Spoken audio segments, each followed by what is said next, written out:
When William Sloane Coffin was chaplain at Yale, he was often asked to write recommendations for graduating seniors, people who wanted to get into some highfalutin program like, Harvard Law School or Columbia Medical School.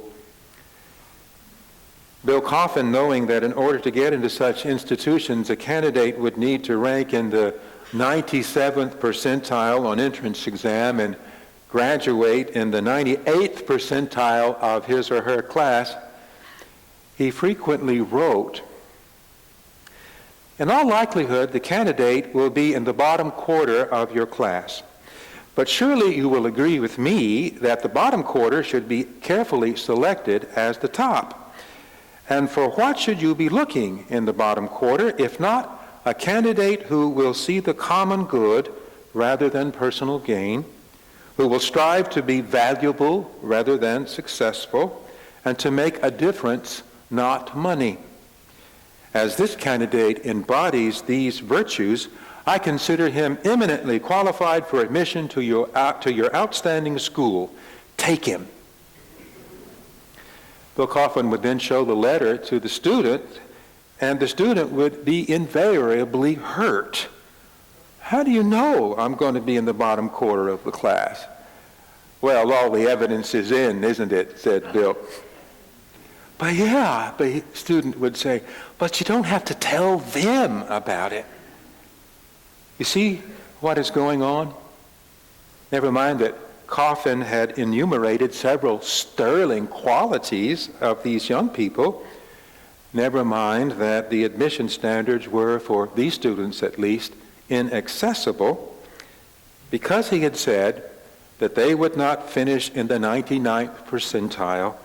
They felt as though they had somehow failed. Such is the power of so-called higher education to tell us who we are. One could list any other powers and principalities that attempt to define and therefore to demote the children of God. Standardized tests come to mind, because a child cannot fill in with a number 2 pencil the right bubble. The child is deemed poorly educated, however lively his or her imagination, or broad her knowledge of subjects that do not fit the bubble. The list goes on. Business people are defined by the bottom line. Academics are defined by the letters behind their names and the number of their publications. Pastors by the growth or decline of their congregation's budget and the head count when it comes to the annual report. And to our national shame, patriots are defined these days by their support for military action rather than by their love of country.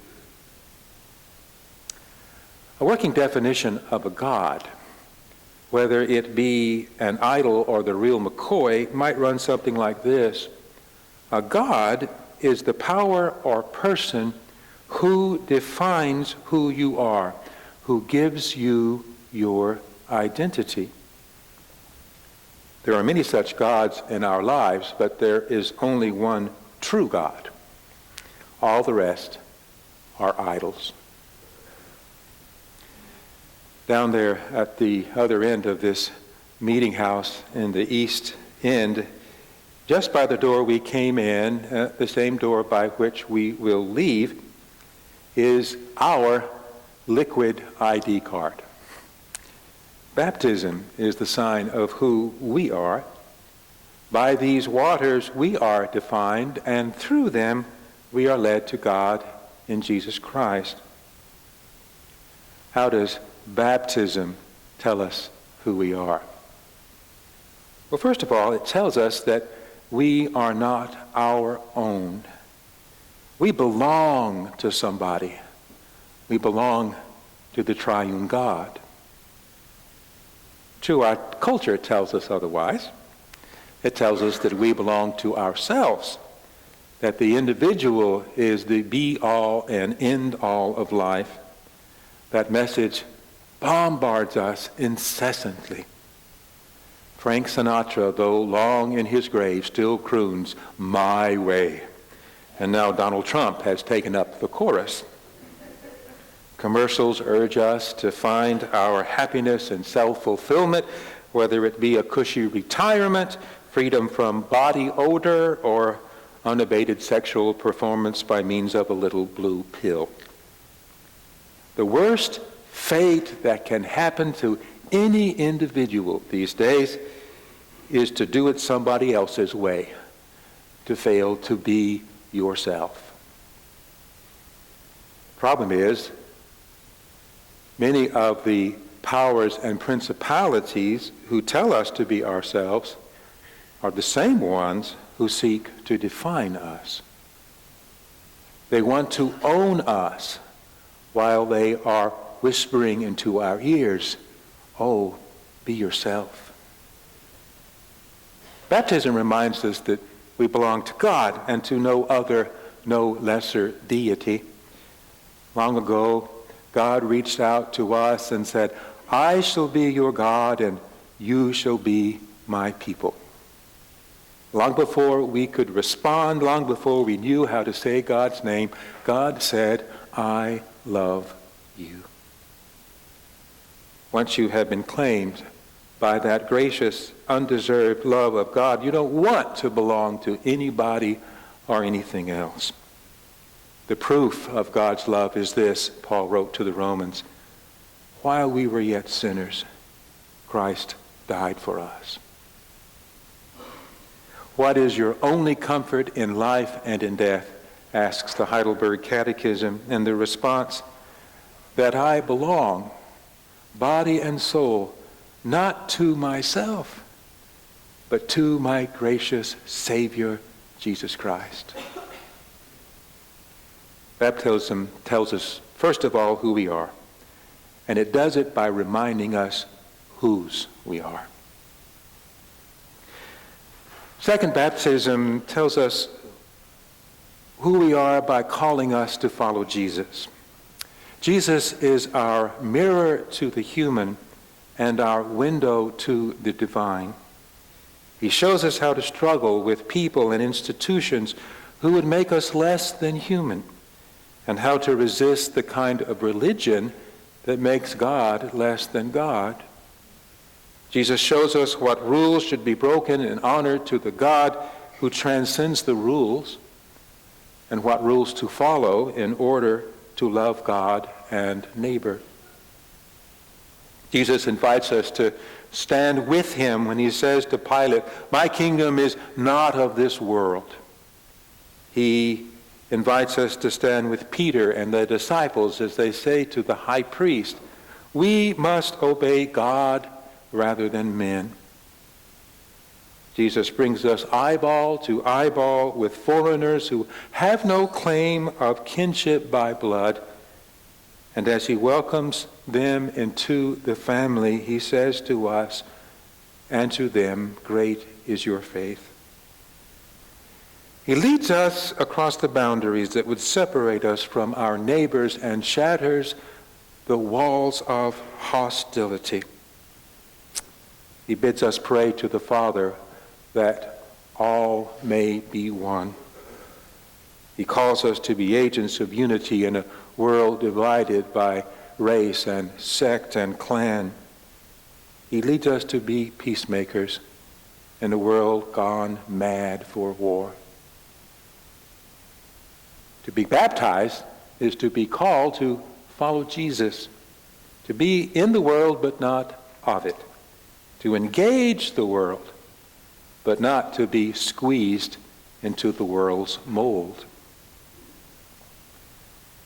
Third, baptism points us to a future we cannot see from here, beyond the walls of this church, beyond the horizons of our vision, beyond even the boundaries of time and space. Martin Luther pointed out that baptism takes only a few moments to enact, but it takes a lifetime to complete. Our baptism will not be finished until we sit with all the saints at the table of God's welcome, until we embrace and are embraced by our enemies, as well as by those who love us now, until God's work in us is done. In baptism, God says to the whole creation, I am not finished with you yet. As Protestants, we have inherited a healthy suspicion of ritual. We get nervous when we walk into the meeting house and find that the baptismal font's not up here by the Bible and the pulpit.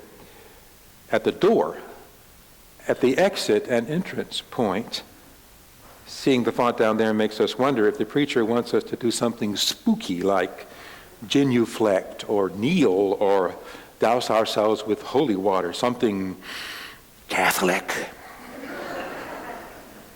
Well, you're right. This morning I do want you to do something Catholic.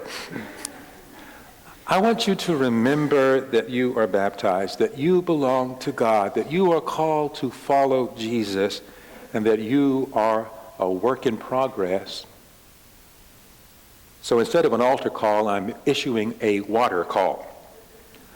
On your way out the door today, I invite you to touch that water. And if you're so inclined and nobody else is looking, you can make the sign of the cross upon your forehead if you like. Feel the water run down your face, blur your glasses, wet your lips. Feel the water in which you have already died and been raised to new life. Or if that's too much to ask of a Presbyterian, at least touch the water. And say to yourselves, I have been baptized. God has placed God's mark on me, and I belong to God.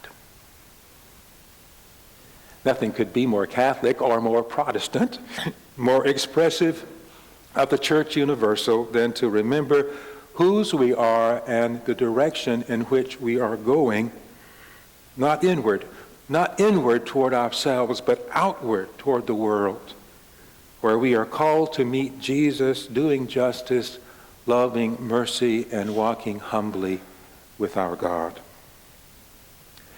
We cannot allow the lesser powers and principalities to tell us who we are. We are baptized, called not to privilege, but to service. That is who we are. Thanks be to God.